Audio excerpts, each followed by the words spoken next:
लौह पुरुष सरदार वल्लभ भाई पटेल का एक बहुत ही खूबसूरत सा बयान है, बहुत ही खूबसूरत सा स्टेटमेंट है कि जब आप किसी सम्मानित पद पर होते हैं तो उस वक्त आपको अपनी जान से ज्यादा अपने फर्ज की चिंता करनी चाहिए। नमस्कार, आप देख रहे हैं द लोकल जर्नलिस्ट और मैं हूं आपके साथ विकास कुमार। मोदी साहब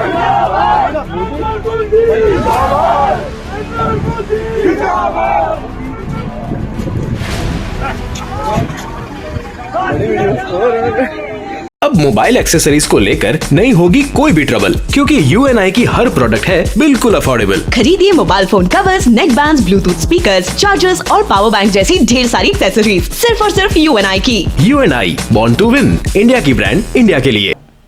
दोस्तों, 5 जनवरी को प्रधानमंत्री पंजाब में होने जा रहे चुनाव को लेकर दौरा करने गए थे, रैली करने गए थे, लेकिन उनके सुरक्षा में चूक होने की वजह से वो रैली रद्द हो गई, कैंसिल कर दी गई।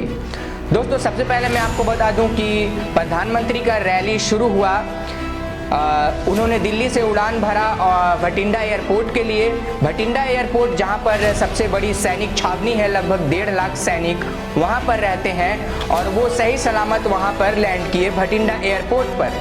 अब भटिंडा एयरपोर्ट से अब उनको जाना था हुसैनीवाला और उसके बाद फिरोजपुर जाना था, लेकिन उसी हेलीकॉप्टर से जाना था जिस हेलीकॉप्टर दुर्घटना में CDS बिपिन रावत सर का मृत्यु हो गया था मौसम खराब होने की वजह से।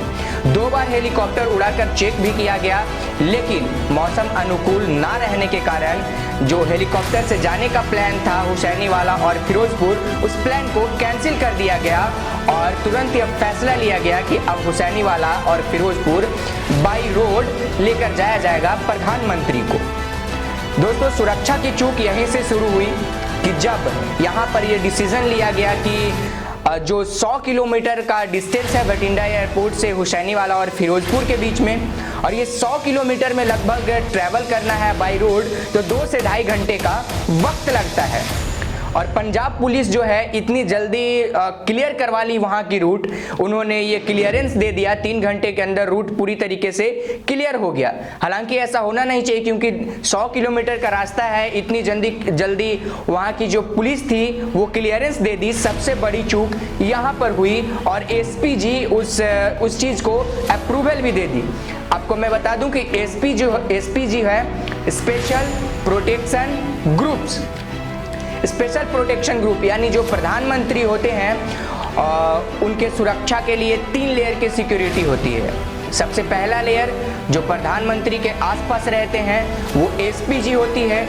जब SP जी का घेरा खत्म होता है उसके बाद पैरामिलिट्री का घेरा शुरू होता है। जब पैरामिलिट्री का घेरा खत्म होता है उसके बाद स्थानीय पुलिस जो होती है, जहां पर प्रधानमंत्री जा रहे हैं उस जगह की पुलिस तैनात होती है, और उसके बाहर ट्रैफिक पुलिस होती है। यानी मुख्य माना जाए तो 3 लेयर की होती है और बाकी बाहर की जो होती है सिक्योरिटी वो अलग होती है।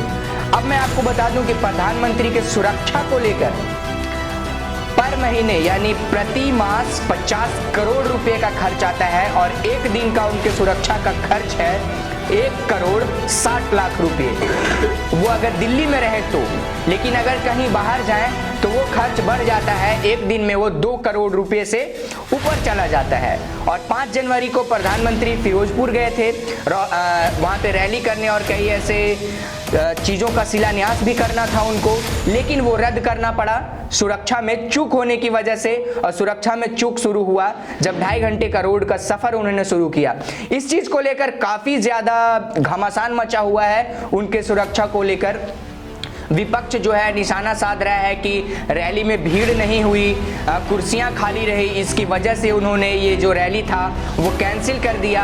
और इधर से सुरक्षा के चूक को लेकर पंजाब सरकार पर लगातार निशाना साध रही है विपक्ष। हालांकि उस घटना के बाद तुरंत होम मिनिस्ट्री की तरफ से बयान जारी किया गया था, लेकिन PMO की तरफ से कोई बयान नहीं आया था। प्रधानमंत्री की तरफ से बयान उस वक्त आया जब उनको वहां से वापस ले जाना था, तो पंजाब के कुछ ऑफिशियल्स थे, उनको प्रधानमंत्री ने कहा था कि आप अपने मुख्यमंत्री से कहिएगा कि मैं यहाँ से जिंदा लौट कर जा रहा हूँ।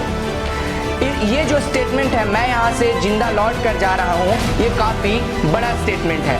इस विषय में मैं आगे बात करूंगा, लेकिन सबसे पहले मैं बात करना चाहूँगा कि चूक कहाँ हुई सुरक्षा में। क्योंकि प्रधानमंत्री पूरे देश के होते हैं, ना कि किसी पार्टी के होते हैं, और प्रधानमंत्री के सुरक्षा की जिम्मेवारी हम आम जनता से लेकर बड़े बड़े ऑफिशियल तक को इसका ख्याल रखना चाहिए कि हमारे प्रधानमंत्री की सुरक्षा में चूक ना होने पाए, और एसपीजी तैनात होती है उनकी सुरक्षा में। और सबसे पहले जब काफिला उनका निकलता है, प्रधानमंत्री का काफिला, तो काफिले से 3-4 किलोमीटर आगे एक पायलट बोल के 2-3 गाड़ियों का एक ग्रुप चलता है, रूट क्लियरेंस ग्रुप उसको बोलती है।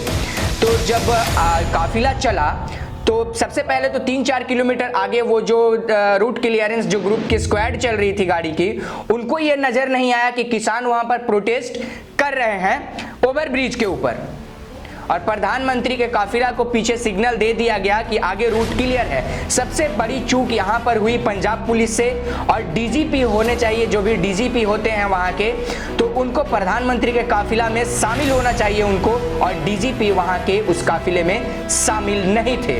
हालांकि डीजीपी से सरकार सवाल जवाब कर रही है, सुप्रीम कोर्ट भी इस मामले में सुनवाई कर रही है, लेकिन मैं सिर्फ ये बताना चाहूँगा कि हमारे प्रधानमंत्री हैं, और इतने बड़े पद की सुरक्षा की जिम्मेवारी जो दी जाती है, उस जिम्मेवारी को ठीक तरीके से निभाया जाए, क्योंकि पहले इतनी बड़ी चूक कभी नहीं हुई है हमारे प्रधानमंत्री के सुरक्षा में। सबसे बड़ी चूक तो पुलिस से हुई कि उन्होंने रूट क्लियरेंस दिया, और दूसरा चूक जो हुआ इंटेलिजेंस ब्यूरो, उन्होंने कैसे क्लियरेंस ये दे दिया कि जिस रास्ते से होकर प्रधानमंत्री का काफिला गुजरने वाला था, वो रास्ता प्रदर्शनकारियों का हॉटस्पॉट रहा है, वहाँ पर प्रदर्शन हमेशा होते रहा है, और लखीमपुर खेरी जो हाल में हुआ है उसको लेकर भी उधर के किसान जो है आक्रोशित थे, और वो हॉटस्पॉट रहा है जिस रास्ते से गुजरना था काफिला। तो इंटेलिजेंस ब्यूरो को भी कुछ गलती रही कि हॉटस्पॉट के रास्ते से प्रधानमंत्री का काफिला गुजर रहा है, और उस रूट को क्लियरेंस दे दिया गया। तो यहाँ पर भी कुछ चूक हुई है। हालांकि अजीत डोभाल जो चीफ हैं, उनके ऊपर उनकी काबिलियत पर तो कोई शक नहीं है, क्योंकि ये इंटेलिजेंस ब्यूरो जो है होम मिनिस्ट्री के अंतर्गत में आता है, तो इसके ऊपर भी एक चीजों का ख्याल रखा जाना चाहिए था। और दूसरी चीज, एसपीजी से सबसे बड़ी चूक कहां पर हुई कि प्रधानमंत्री के काफिले को ओवरब्रिज के ऊपर 20 से 25 मिनट तक रोक दिया गया। सबसे बड़ी चूक, क्योंकि 20 से अगर ऐसा हुआ मामला कि वहां पर कुछ हुआ है, रैली कैंसिल हो गया है, तो 2 से 3 मिनट के अंदर प्रधानमंत्री के काफिले को वापस मोड़ लेना चाहिए था, या फिर ओवरब्रिज से नीचे जाकर सड़क पर रुकना चाहिए था। क्योंकि अगर इस तरह के मामले होते हैं तो ऐसा प्लान करके भी तो किया जा सकता था कि ओवरब्रिज पर प्रधानमंत्री के काफिले को रोकना है, और उसके बाद अगर ऐसे असामाजिक तत्व वहां पर आते, ओवरब्रिज में ईडी लगाकर, आईडी वगैरह लगाकर उसको अगर उड़ा देते, तो इसमें खतरा ज्यादा था। तो एसपीजी से चूक यहां पर हुई कि प्रधानमंत्री के काफिले को ओवरब्रिज के ऊपर 20 से 25 मिनट तक रोक कर रखा गया हमारे प्रधानमंत्री, क्योंकि प्रधानमंत्री के सुरक्षा की जिम्मेवारी हम सभी की होती है। यहाँ पर एसपीजी से चूक हुआ। एसपीजी के जो अरुण कुमार सिन्हा जी हैं, बड़े आईपीएस ऑफिसर हैं, उनको जिम्मेवारी है, एसपीजी के सबसे बड़े जिम्मेवार ऑफिसर वही हैं, अरुण कुमार सिन्हा जी, तो उनको इन चीज़ों का ख्याल रखना चाहिए था कि आखिर एसपीजी 20 से 25 मिनट तक प्रधानमंत्री के काफिले को वहां पर ओवरब्रिज के ऊपर रोक कर क्यों रखा, उनको पीछे चला जाना चाहिए था, क्योंकि प्रदर्शनकारियों को देखा जा सकता था। जहां पर प्रधानमंत्री का काफिला रुका था, वहां से कुछ ही दूरी पर प्रदर्शनकारी मौजूद थे, ट्रैक्टर लगा हुआ था। वो तो गलती हुई, जो पायलट स्क्वाड आगे चलती है उनको वो दिखाई नहीं दिया, 3-4 किलोमीटर आगे वो चलती है, उनको वो चीजें दिखाई नहीं दी। और दूसरी, एसपीजी को 20 से 25 मिनट तक जो काफिला रुका वहां पर नहीं रुकना चाहिए था, ओवरब्रिज से नीचे पीछे चला जाना चाहिए था, वहां पर जाकर रुकना चाहिए था। अब मैं बात करता हूं प्रधानमंत्री जी ने जो स्टेटमेंट दिया है उसके बाद, कि आप अपने मुख्यमंत्री को जाकर कहिएगा कि मैं यहाँ से जिंदा वापस लौट पाया। अगर उन्होंने ये कहा होता कि मैं यहाँ से सही सलामत लौट गया, ये चीज़ें अलग थी, लेकिन मैं यहाँ से जिंदा वापस लौट पाया, ये खुद में ही एक बहुत बड़ा स्टेटमेंट है। क्योंकि अगर भारत में ये चीज़ें हैं तो बिल्कुल ठीक है, लेकिन क्योंकि ये चीज़ों को विदेशी मीडिया भी देखेगी, तो विदेशों में भारत की छवि खराब होगी, क्योंकि वहाँ के ऑफिशियल्स, वहाँ के बड़े बड़े लोग भी हमारे देश में आते हैं, तो उसकी सुरक्षा की जिम्मेदारी भी एसपीजी को ही दी जाती है। तो अगर एक प्रधानमंत्री ऐसे स्टेटमेंट देते हैं कि मैं यहाँ से जिंदा लौट पाया, तो ये चीज़ें नहीं होनी चाहिए, क्योंकि बाहर में छवि हमारी खराब होगी। बाहर वाले लोग कहेंगे, विदेशों के लोग हमें कहेंगे कि अगर आपके प्रधानमंत्री आपके देश में सुरक्षित नहीं है तो मैं वहाँ क्यों जाऊँगा। आप उनको सुरक्षा नहीं प्रदान कर सकते तो आप हमें कैसे सुरक्षा प्रदान करेंगे। और महज वहाँ से पाकिस्तान का बॉर्डर 15 से 20 किलोमीटर की दूरी पर है। लेकिन मैं आपको स्टेटमेंट याद दिलाया ना सरदार वल्लभ भाई पटेल का, कि अगर आप किसी सम्मानित पद पर हैं तो उस वक्त आपको अपनी जान से ज़्यादा आपको अपनी फर्ज की चिंता होनी चाहिए। हालांकि 2015 में जब हमारे प्रधानमंत्री नरेंद्र मोदी अफगानिस्तान के दौरे पर गए थे, तो वहाँ से वो बिना किसी को बताए चले गए थे कहाँ? पाकिस्तान नवाज शरीफ के पोती के शादी में, और वो भी अपने हेलीकॉप्टर या अपने विमान से नहीं गए थे। नवाज शरीफ के पर्सनल जो हेलीकॉप्टर था उससे वो चले गए थे पाकिस्तान नवाज शरीफ के पोती के शादी में, क्योंकि डर तो बना रहता है, क्योंकि पीओके को लेकर हमारे प्रधानमंत्री काफ़ी कड़े स्टेप्स लेते हैं, काफ़ी अहम फैसले लेते हैं पीओके को लेकर।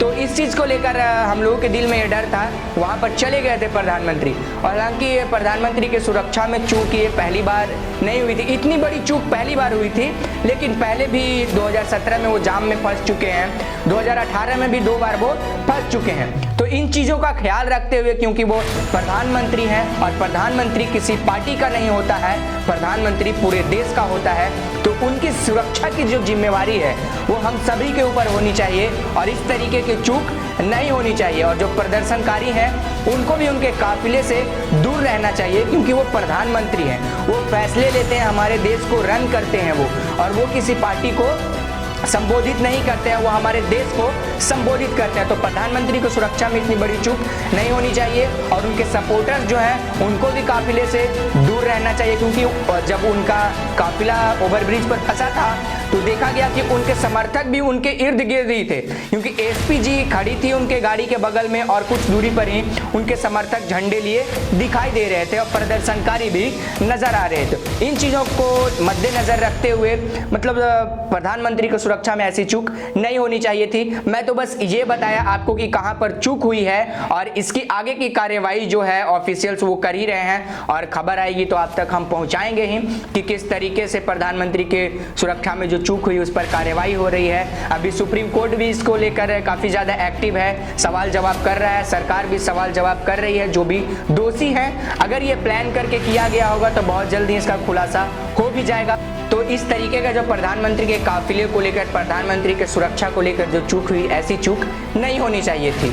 आगे भी तमाम देश दुनिया की खबरें दिखाएगी द लोकल जर्नलिस्ट। तब तक के लिए दीजिए हमें इजाजत और देखते रहिए द लोकल जर्नलिस्ट।